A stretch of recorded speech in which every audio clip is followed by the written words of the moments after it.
Salut la gang!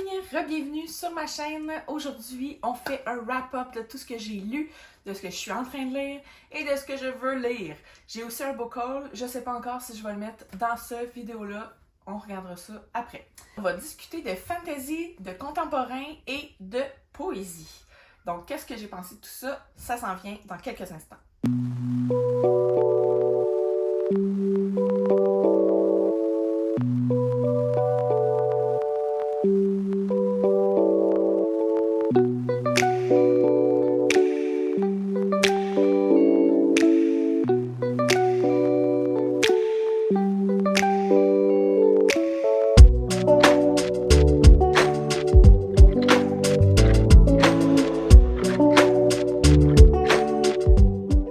Donc, le premier roman que j'ai lu dans cette série est Le Prieuré de l'Oranger.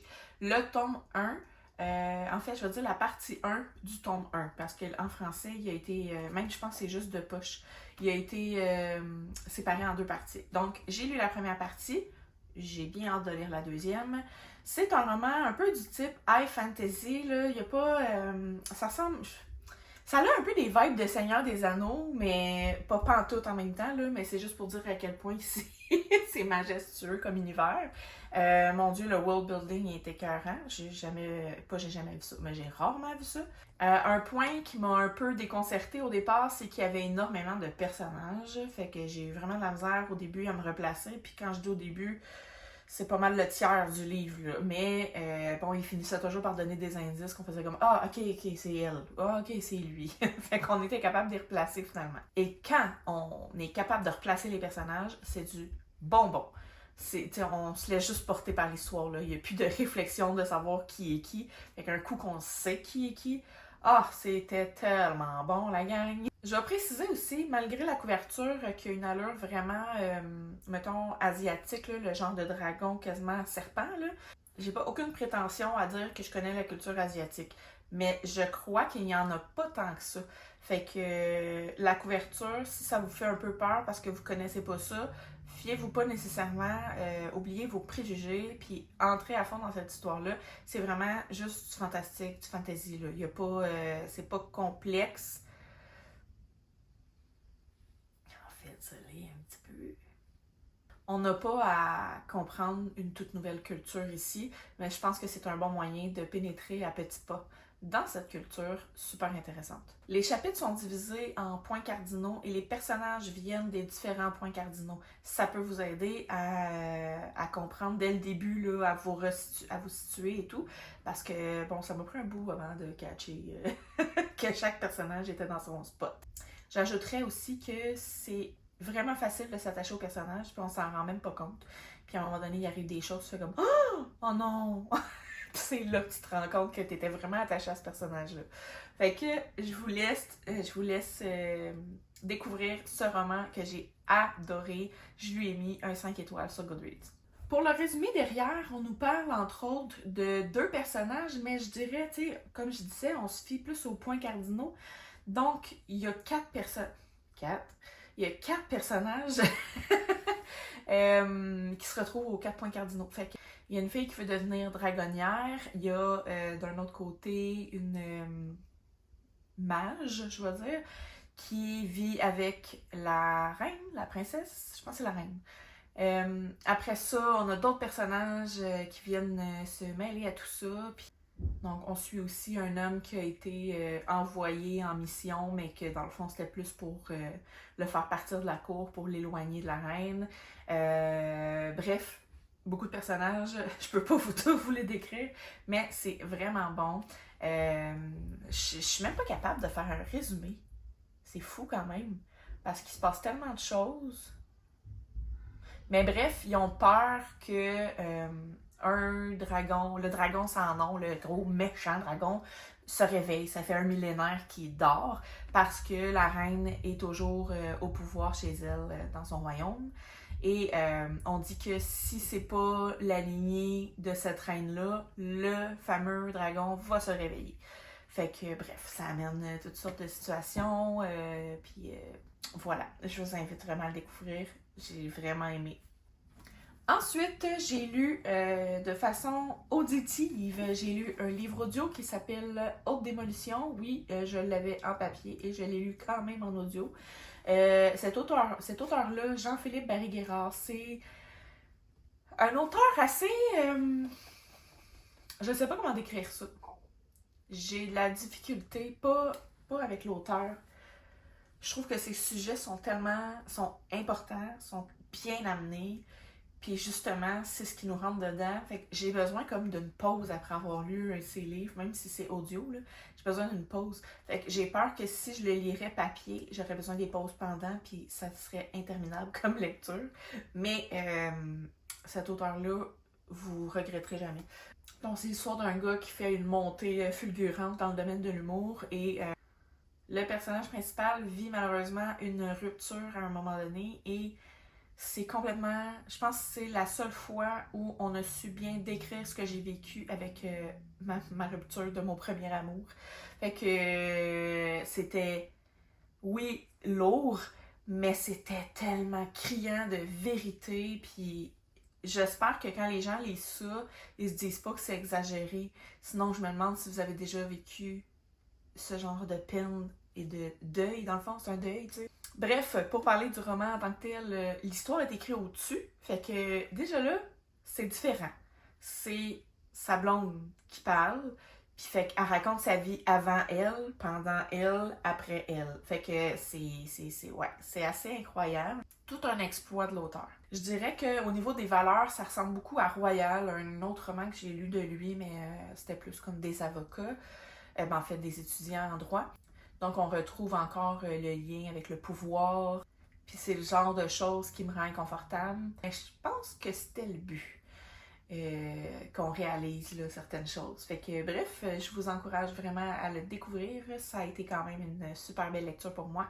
J'ai découvert encore cet auteur, même si j'avais lu déjà un roman de lui. Fait que voilà, une bonne lecture. J'ai lu ensuite Mise en forme de Michaela Nicole, publié aux éditions Le Cheval Doux, bref. L'introduction, au début du livre, je dirais que c'est pas pour tout le monde parce qu'on utilise des mots comme signifier, signifiant, rhétorique. Si jamais vous n'avez pas des connaissances à ce niveau-là, ben là, l'introduction va être un peu pas plate, mais vous allez avoir de la difficulté peut-être à la comprendre. Fait que moi, ça m'avait mis une distance et je l'ai abandonnée. Puis là, par la suite, je suis allée me promener sur Prêt Numérique et je l'ai vu, fait que je l'ai lu en audio. Puis quand on entre dans l'histoire, c'est plus du tout avec des mots trop complexes. On est vraiment dans l'histoire. J'ai vraiment aimé. En même temps, j'ai comme...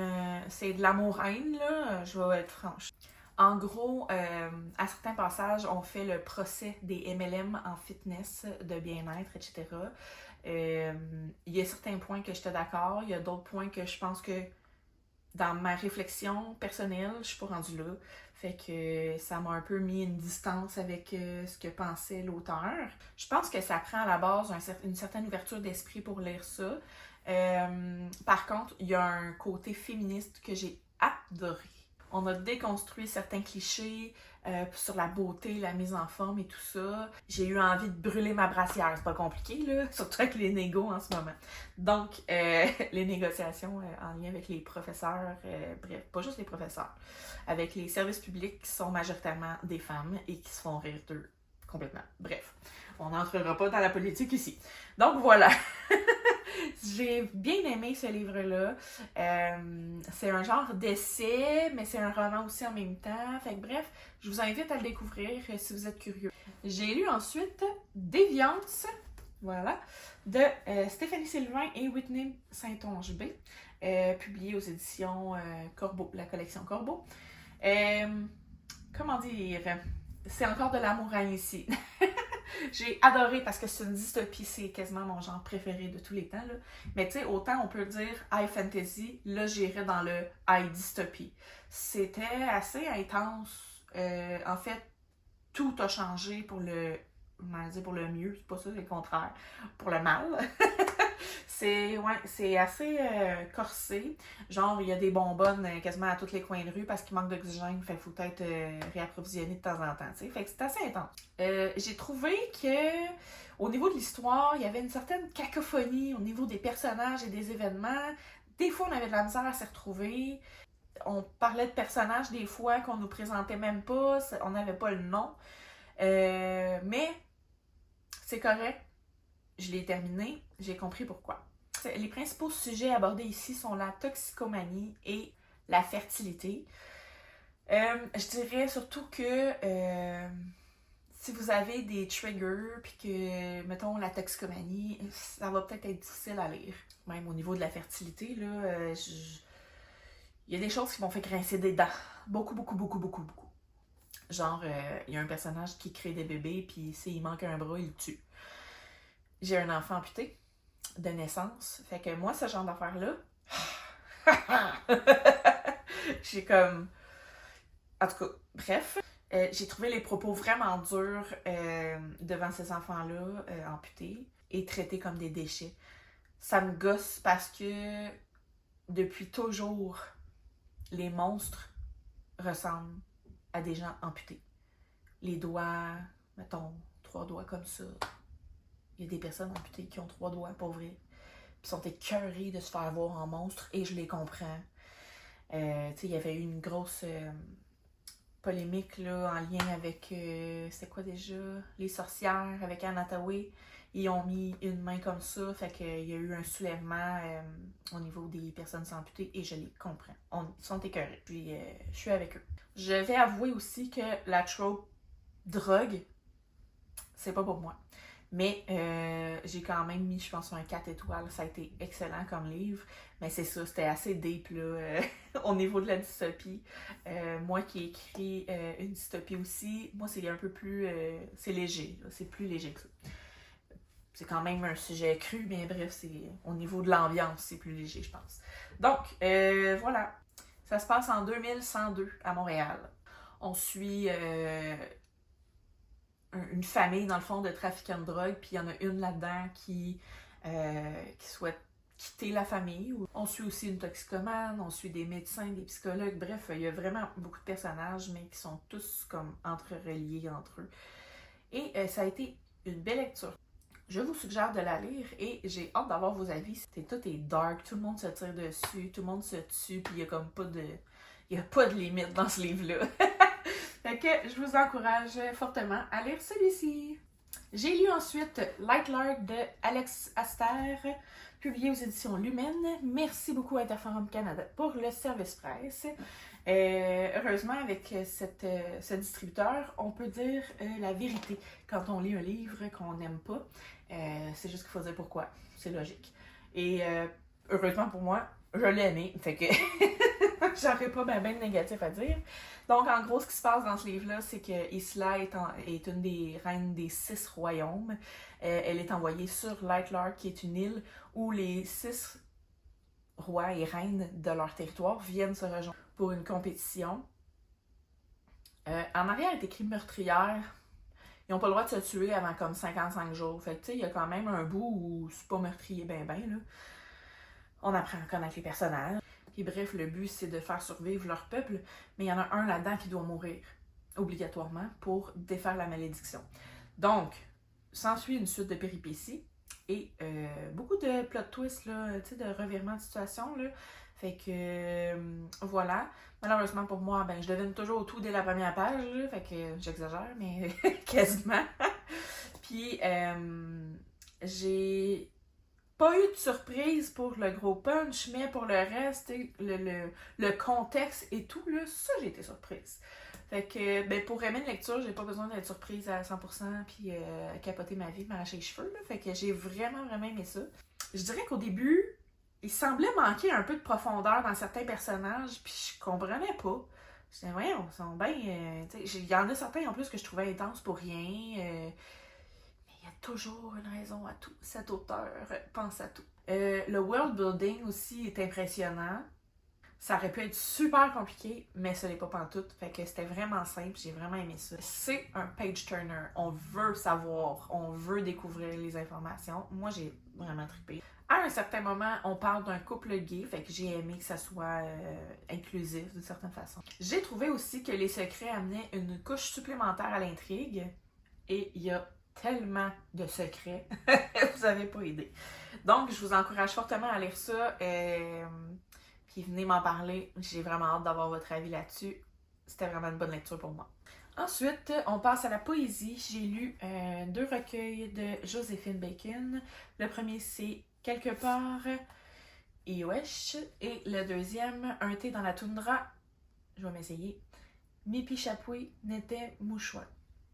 Bref, publié Mémoire aux maisons d'édition Mémoire d'Encrier.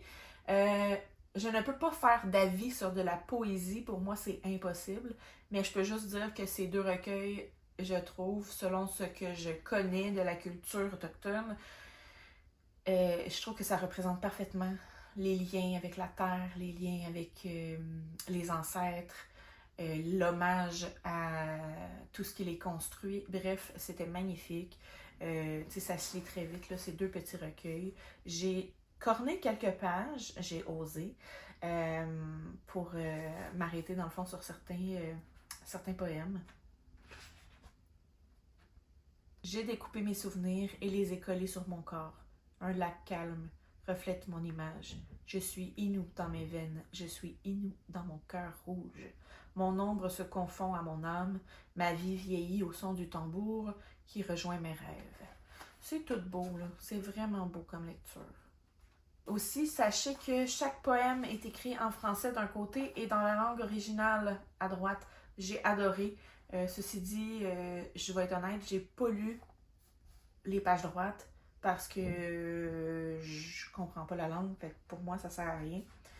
Peut-être que j'aurais voulu sentir les mots sur ma langue d'une façon différente, mais bref, je vous invite vraiment à les lire. Ils m'ont été généreusement offerts par la Maison des familles de Granby. Donc un gros merci.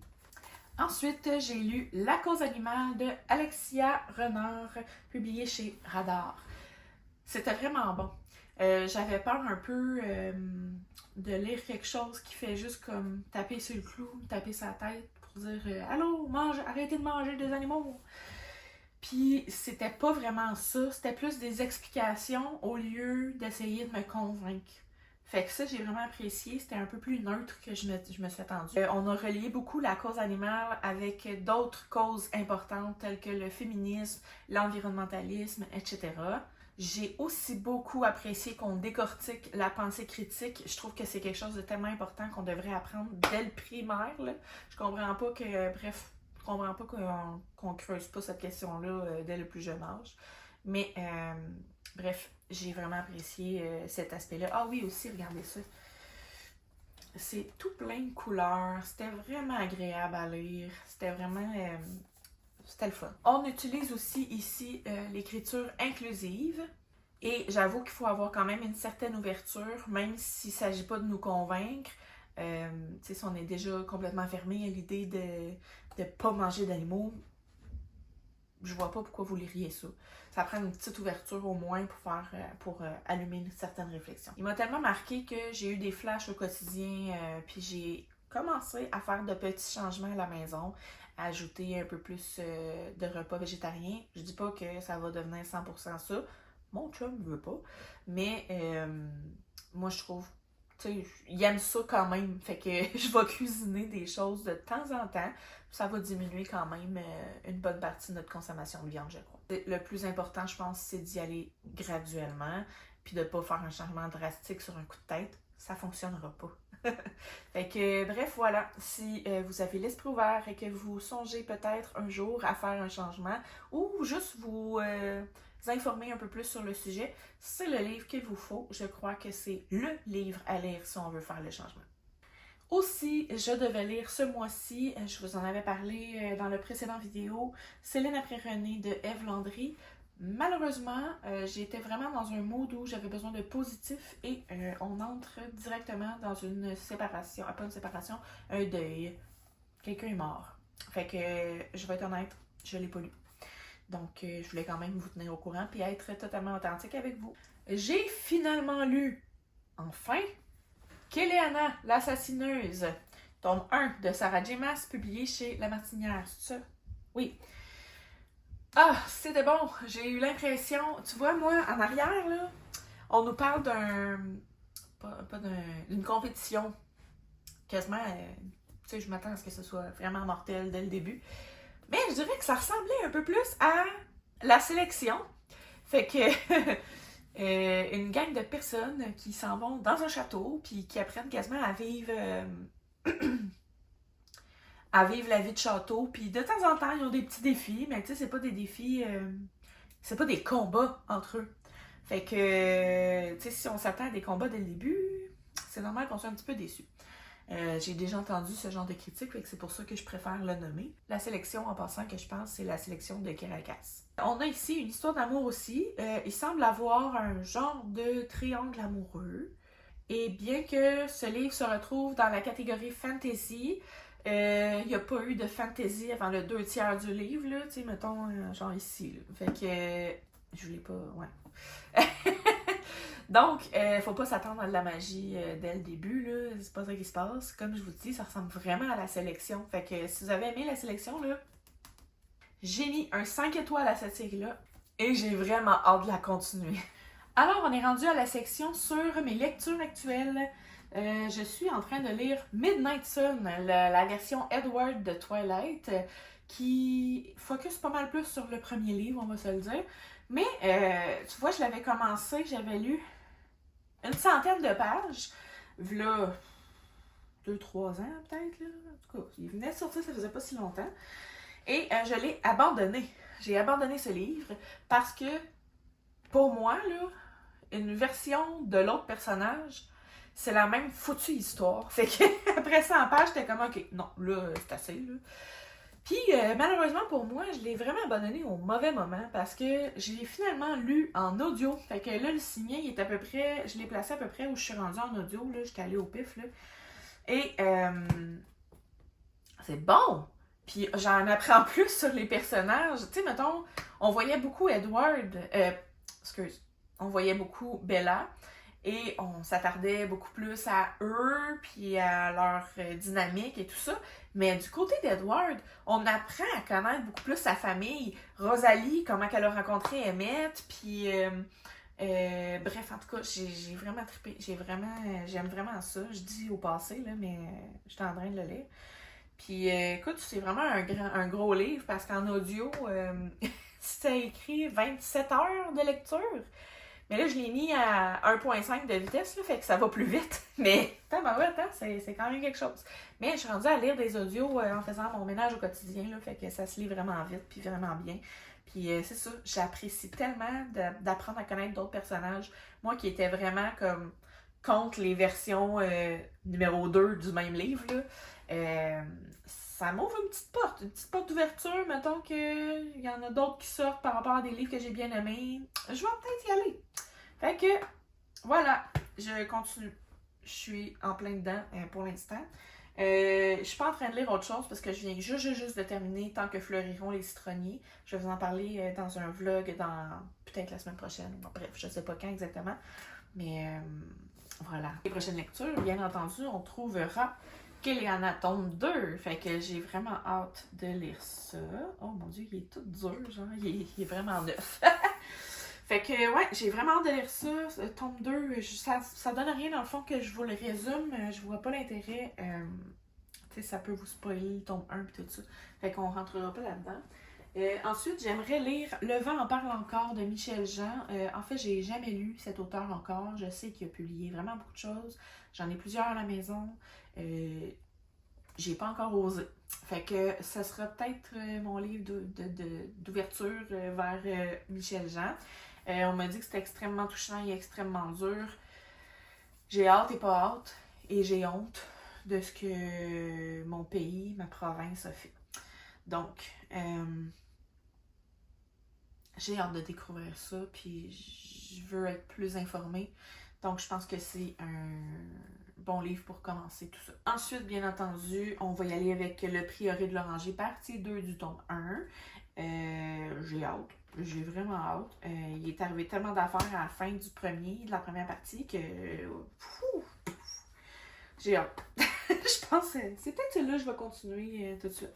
Bref, on verra. Et tantôt, je disais en story que je venais de spotter un livre que, oh mon Dieu, oui, lui, je veux vraiment le continuer. Et ce sera L'Empire d'or de S.A. Chakraborty de Saxus. C'est une bonne brique. Je vais aller voir. Un bon 900 pages. Fait que je m'attends pas à clencher ça rapidement. Il y a beaucoup, je trouve que ces temps-ci, là, je retrouve l'envie de lire la suite des séries que je suis déjà en train de lire. Fait que là, tu vois, c'est le tome 3 de... Mon Dieu, c'était quoi déjà? Il est où? Ah, il est là. La Cité de laiton, le Royaume de cuivre, et là, c'est l'Empire d'or. C'est la suite, et j'ai adoré le tome 1 et 2. Ça m'a fait apprendre aussi une nouvelle culture, tout un nouvel univers que je ne connaissais pas. Donc voilà, j'ai pas besoin de lire celui-là pour dire que c'est une série à lire absolument. C'est vraiment exceptionnel. C'est du fantasy. On va y aller dans le... Je sais pas si c'est dans le high fantasy, là, mais c'est quand même... tu sais, c'est des bonnes briques, là. Tu sais, peut-être pas 900 les autres, celui-là, il est plus gros, là. Mais... ayez pas peur de le commencer. C'est vraiment bon. C'est pas pour rien, je veux lire le 3e. Donc voilà, ça c'est pour mes lectures actuelles. Mes prochaines lectures, je veux dire. Est-ce qu'on y va avec le book haul? Je pense que oui!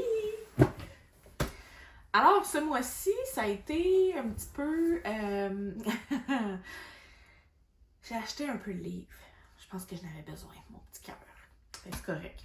Je me suis fait vraiment convaincre facilement par Émilie de Émilie, la chaîne sur Instagram, pour lire celui-ci. Et c'est une auteure que je ne connais pas, que j'ai jamais lu. Je la connais de nom, mais j'ai jamais lu ses romans. Donc, on y va avec Un automne pour te pardonner de Morgane Moncomble, publié chez Hugo New Romance. Et c'est vraiment un roman qui m'intrigue. De ce qu'elle m'a dit, j'ai même pas lu en arrière, là, mais de ce qu'elle m'a dit, c'est plus un genre de thriller, puis il y a des histoires d'amour là-dedans, puis tout ça.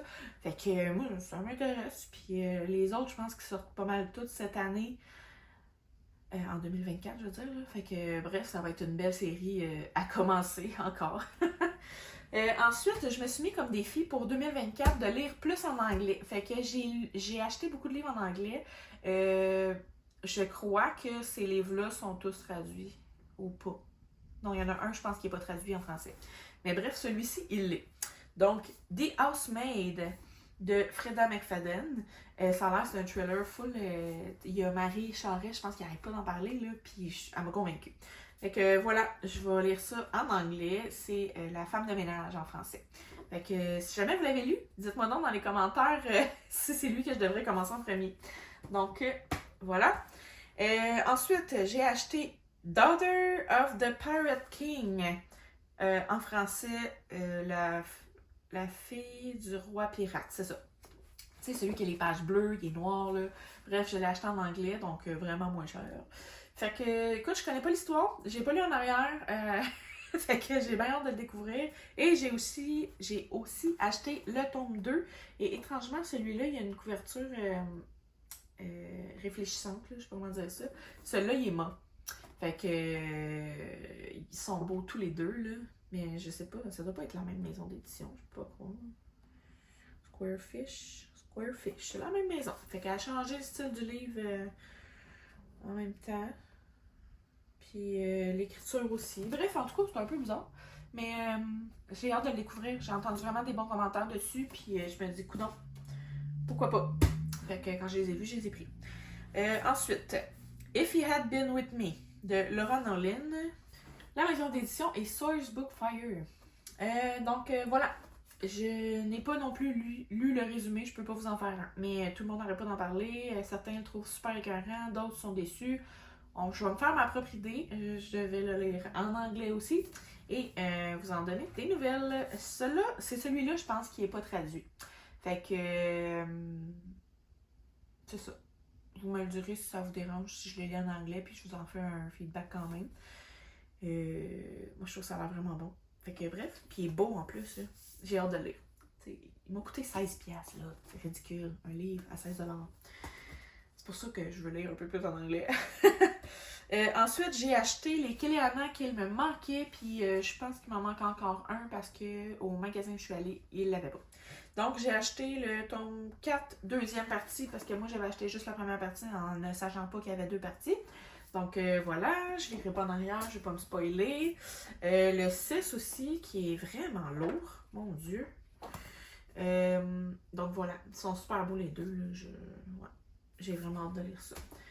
Donc, voilà. Et le dernier que j'ai acheté, tout de suite après l'avoir acheté, je l'ai annoncé à ma gang des palpitantes, mon club de lecture, puis ils m'ont dit que, ben en tout cas pas toute la gang, là, mais il y en a une qui l'a lu puis qui l'a abandonné, genre, et j'étais comme, oups. Mais elle le trouvait beau! Fait que voilà. La chasseuse et l'alchimiste, édition Big Bang. Donc, j'ai bien hâte de découvrir ça. Il est tellement beau. Moi, juste pour le livre, juste pour la beauté du livre, check ça. Même la carte, là, je la trouvais écœurante. En tout cas, j'ai acheté avec mes yeux. J'arrête pas de me dire qu'il faut que j'arrête de faire ça. Puis là, ben, j'ai recommencé. Ça va coûter cher, là. Fait que, bref, c'est mon book haul.